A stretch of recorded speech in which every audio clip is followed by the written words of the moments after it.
আসসালামু আলাইকুম। Hello everyone, কেমন আছেন সবাই? আশা করি সবাই খুব ভালো আছেন। আলহামদুলিল্লাহ আমরাও খুব ভালো আছি। চলে আসলাম আরেকটি নতুন ব্লগ নিয়ে আপনাদের সামনে। আমি ফারহানা, ব্লগ বাই সেহেরস মম থেকে। আজকের ব্লগে আপনাদের সাথে আমার খুব খুব পছন্দের একটা জায়গা শেয়ার করব। সকালবেলা ঘুম থেকে উঠে আমার সবথেকে প্রথম যে কাজটা থাকে সেটা হচ্ছে ঘর একটু হালকা পাতলা গুছিয়ে নিয়ে তারপর নিজে নাস্তা করে আবার মেয়েকে স্কুলের জন্য রেডি করা। জোহাকে অবশ্য নাস্তা আমার করাতে হয় না, কারণ ও ঘুম থেকে উঠেই চলে যায় আমার ফুপির ফ্ল্যাটে। তো ফুপির সাথে ও সকালবেলা নাস্তা করে, তারপর বাসায় যখন আসে ততক্ষণ আমি আমার নাস্তা সেরে নিই। এরপর ওকে স্কুলের জন্য রেডি করি, তারপর হচ্ছে আমি রেডি হই। তো ততক্ষণে আমাদের রিক্সা আসার সময় হয়ে যায়, যে রিক্সাটায় করে আমরা স্কুলের দিকে যাই।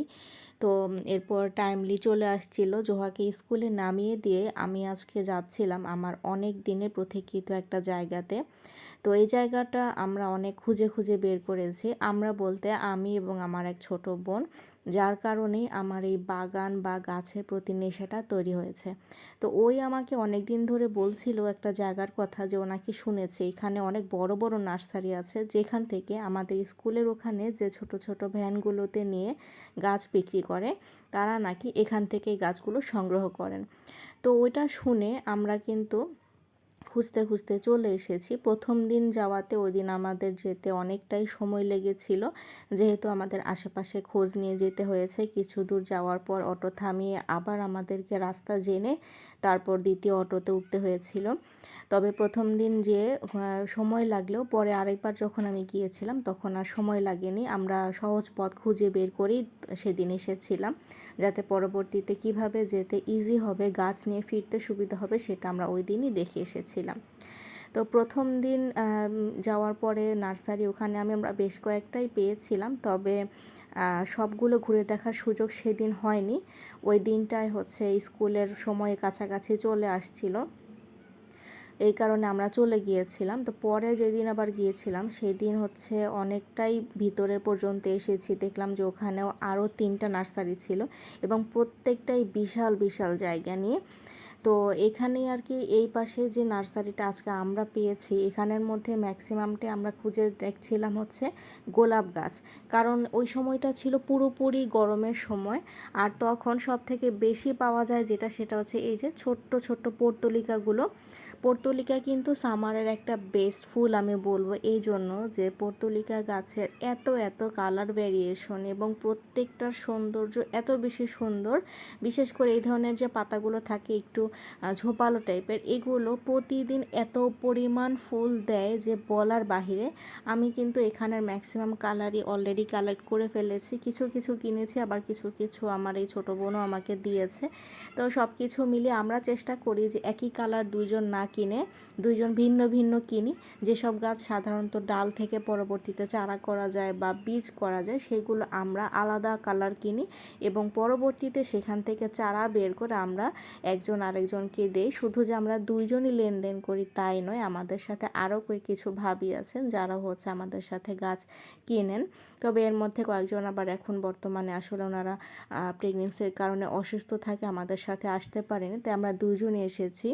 তো ভিতরটা ঘুরে ঘুরে দেখছিলাম, বেশ কয়েকটা ফুলের গাছই ছিল। তবে গরমকালে আসলে ফুলের ভ্যারিয়েশন খুব বেশি একটা থাকে না বললেই চলে, সব থেকে বেশি ফুল পাওয়া যায় শীতের সময়টায়। তবে এবার আর শীতের মধ্যে আমার নার্সারিতে এখন পর্যন্ত যাওয়া হয়নি, গিয়েছি অবশ্য, সেগুলো ছোট ছোট নার্সারিতে গিয়েছি, কিন্তু এই সাইডের নার্সারিতে যাওয়া হয়নি। এখন হয়তো বা এখানে ফুলের মেলা বসে গেছে। তবে দেখি ইনশাআল্লাহ কিছুদিন পরে যাব, জোয়ার স্কুল যখন শুরু হবে জানুয়ারির দিকে তখন। এখন না নেওয়ার একটা বিশেষ কারণ হচ্ছে, যেহেতু আমি এখন গ্রামের বাড়ি যাব, তো গাছগুলো নতুন অবস্থায় রেখে গেলে কোন গাছকে কেমন টেক কেয়ার করতে হবে এটা হয়তো বা আমার বাসার মানুষ ওরা নাও জানতে পারে, কারণ ফুল গাছ তো আমি নতুন নতুন সংগ্রহ করি। কিছু গাছ পানি বেশি লাগে, কিছু গাছ পানি কম লাগে, তো ওগুলো আমি নার্সারি থেকে জেনে আসি। এই কারণে ভাবলাম যে থাক আমি এসে নেই, তারপর আবার শীতের কিছু ফুল কিনবো। অলরেডি 4-5টা ফুল আমি কিনেছি, সেগুলো ছাদে দিয়েছি। তো এই বাগানে যাওয়ার পরে দেখছিলাম যে উনি ওই দিন গোলাপের কাঁটা বা হচ্ছে কিছু ডাল ছাঁটাই করছিল। তো ওনাকে বললাম যে আপনি এত সুন্দর একটা ফুল কেটে ফেললেন, কলিটা এত সুন্দর ছিল। তো উনি বললেন যে আপু কিচ্ছু করার নেই, গাছকে সুন্দর একটা শেপ দেওয়ার জন্য আমরা প্রায়শই এরকম সুন্দর সুন্দর গাছ ছেটে একদম খাটো করে ফেলি, পরে এটা আবার ঝোপালো হয়ে অনেক সুন্দর শেপে চলে আসে, নয়তো গাছটা ছড়িয়ে ছিটিয়ে যায়। তো আমি ওনাকে বললাম যে আমি কি একটা কলি নিতে পারি, যেহেতু আপনি ফেলেই দিয়েছেন। বলছে যে অবশ্যই, আপনি এখান থেকে লাগলে অন্য কোনো ফুলও নিতে পারেন, কারণ এটা দিয়ে আমার এখন কোনো কাজ নেই। তো ওনার কাছ থেকে আমি ছোট্ট কলিটা নিয়ে আসলাম, আর আমার ওই ছোটো বোন এখান থেকে 3টা গোলাপের চারা কিনেছিল।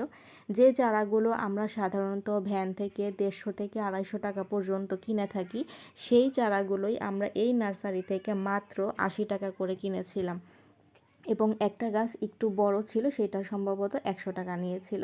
তো সব মিলিয়ে এখান থেকে যদি আপনারা এসে কয়েকজন মিলে নিতে পারেন তাহলে বেশি সুবিধা হবে, এই জন্য যে জায়গাটা কিন্তু আমাদের অবশ্য যে লোকেশন থেকে আমরা গিয়েছি এখান থেকে অনেকটাই দূর, প্রায় 20 থেকে 25 মিনিট সময় লাগে, এবং অটো ভাড়াও লেগে যায় প্রায় পার পারসন 50 টাকার মতো। তো সেই ক্ষেত্রে যদি আপনারা একটা অটো রিজার্ভ করে 3-4 জন মিলে আসতে পারেন, মানে আমি আমাদের লোকেশনের ওখানের কথা বলছি, টঙ্গী কলেজ গেটের ওই দিক থেকে, তাহলে দেখা যাবে কি আপনাদের রাস্তা খরচটাও অনেকটাই কভার হয়ে যাবে যদি রিজার্ভ করে নিয়ে আসেন, আর সেই ক্ষেত্রে একসাথে বেশি করে গাছ নেওয়া যায়। আমি খুব বেশি নিতে পারি না, এই জন্য যে আমাকে তো আবার রাস্তা পার হয়ে তারপর হচ্ছে আমাকে আমার বাসায় আসার জন্য অন্য লেনের রিক্সায় উঠতে হয়। তো হাতে খুব বেশি ব্যাগ থাকলে তখন মেয়েকে নিয়ে রাস্তা পার হতে আমার সমস্যা হয়, এই কারণে আমি গেলে একসাথে খুব বেশি একটা গাছ কিনতে পারি না, হাইয়েস্ট 2টা, এর উপর আমার নেওয়া হয় না। তো ওই দিন কিন্তু ওদের স্কুলের সময় হয়ে গিয়েছিল, আমরা তাড়াহুড়া করে তারপর ওই ফুল গাছগুলো নিয়ে চলে আসছিলাম। আর এখন যে নার্সারিটা দেখতে পাচ্ছেন, এটা কিন্তু আমার মেয়ের স্কুলের একেবারেই কাছে, এলাকার মধ্যেই ছোট্ট পরিসরে একটা নার্সারি, কিন্তু প্রচুর প্রচুর গাছ এবং খুব সুন্দর করে অর্গানাইজভাবে উনি গাছগুলো রেখেছেন, যে কারণে জায়গাগুলোকে উনি কম জায়গার মধ্যেও প্রচুর গাছ আটিয়ে রাখতে পেরেছেন, এবং দেখতেও খারাপ লাগছে না, মানে একদম পার্কের মতো এত সুন্দর ছিল। এবং আমি যতদূর দেখলাম ওনার কাছে অলমোস্ট প্রত্যেকটা ভ্যারাইটির অন্তত পক্ষে একটা করে গাছ আছে, বাকিগুলো উনি চারা করে করে আমাদের স্কুলের ওখানে নিয়ে আসেন বিক্রি করার জন্য। তো ওনার থেকেই ঠিকানা নিয়েছিলাম ওনার নার্সারি, তারপর খুঁজতে খুঁজতে হাঁটতে হাঁটতে চলে গিয়েছিলাম ওনার নার্সারিতে। প্রথমে গিয়ে দেখেছিলাম যে ওনার নার্সারি বন্ধ, তখন গেটে ঝুলানো নাম্বার থেকে ওনাকে ফোন দেওয়ার পরে উনি আসলেন, তারপর আমাদেরকে ঘুরিয়ে দেখালেন। তবে ওই দিন ওনার নার্সারি থেকে আমাদের কোনো গাছ নেওয়া হয়নি। সত্যি বলতে আমরা যেখান থেকে এখন গাছ কিনি সেখানের তুলনায় এই নার্সারির প্রাইসটা আমাদের কাছে বেশি মনে হয়েছিল। তবে ওনার কালেকশন অনেক বেশি ভালো, মানে সব ধরনের গাছই ওনার কাছে কম বেশি আছে, তাই মানে প্রাইসে আমাদের আসলে বেশি মনে হওয়াতে আমরা আর সেদিন নেইনি, ঘুরে দেখে চলে এসেছিলাম। কারণ আমরা তো আসলে এর থেকেও মানে রিজনেবল প্রাইসে কোথায় পাওয়া যাবে সেটার খোঁজ পেয়ে গেছি। তবে যারা এত দূরে যেতে পারে না তারা কিন্তু ওনার নার্সারি থেকে অনেক বেশি কেনাকাটা করে, এবং আমাদের স্কুলের ওখানেও উনি প্রায় প্রতি সপ্তাহেই আসে। এই তো আর কিছুদিন পরে যখন মেয়ের স্কুল খুলে যাবে তখন প্রত্যেক দিনই স্কুলের সামনে ভ্যান নিয়ে 2-3 জন আসবেন, এবং প্রত্যেক দিনই আমি হাতে করে একটা না একটা গাছ নিয়ে বাসায় ফিরি, যেহেতু একসাথে বেশি আনা হয় না তাই একটা করেই প্রতিদিন নিয়ে আসি। তো বাসায় আসার পরে দেখলাম আমার মেয়ের ফেভারিট হচ্ছে মোরগ পোলাও আম্মু রান্না করে রেখেছে। আপনারা আবার এটা ভাববেন না যে আপনার মেয়ে কি সবসময় চিকেন বা হচ্ছে বিফ বিরিয়ানি খায় কিনা, আসলে তা নয়। যখন ওর পছন্দের খাবারগুলো করা হয় ও তখন খাবারটা কতটা তৃপ্তি নিয়ে খাচ্ছে বা কতটা আনন্দিত হয়েছে, শুধুমাত্র সেই জিনিসটা ক্যাপচার করার জন্যই কিন্তু ব্লগগুলো করা হয়। এছাড়া সপ্তাহে বেশিরভাগ সময় 6টা দিনই ও মাছ এবং সবজি খেয়ে থাকে, একদিন সাধারণত মাংসর আইটেম করে দেওয়া হয়, আর যদি মাঝখানে অন্য কোনো গেস্ট আসে তাহলে হয়তো ওই সপ্তাহে এক্সট্রাভাবে আরও মাংস খাওয়া হয়। এছাড়াও আমি প্রত্যেকটা দিনই ওকে সবজি এবং মাছ দিই, এবং ওগুলো ও যথেষ্ট আনন্দ সহকারে খায়, কারণ ওর সবজি এবং ফল অনেক বেশি পছন্দ। তো এই ছিল আমাদের আজকের ব্লগ। আপনাদের কেমন লাগলো আমাদেরকে কমেন্ট করে জানাবেন। যদি নার্সারির ঠিকানা কারো প্রয়োজন হয় তাহলে আমাকে কমেন্ট করবেন, আমি আপনাদেরকে বিস্তারিত কমেন্ট বক্সে জানিয়ে দেওয়ার চেষ্টা করব, যাতে আপনারা সেই লোকেশনে গিয়ে গিয়ে আনতে পারেন। তবে ওখানে গেলে আমি এটাই বলবো যে আপনারা অবশ্যই আনন্দিত হবেন এই জন্য যে ওখানে অনেক বেশি কালেকশনও পেয়ে যাবেন এবং প্রাইসটাও অনেক বেশি রিজনেবল পড়বে, যে কারণে আপনি একটা গাছের টাকায় আরও 2-3টা গাছ কিনে নিয়ে আসতে পারবেন। তো আজকের মতো ব্লগটি আমরা এখানে সমাপ্তি টানছি। সবাই অনেক অনেক ভালো থাকবেন। আল্লাহ হাফেজ।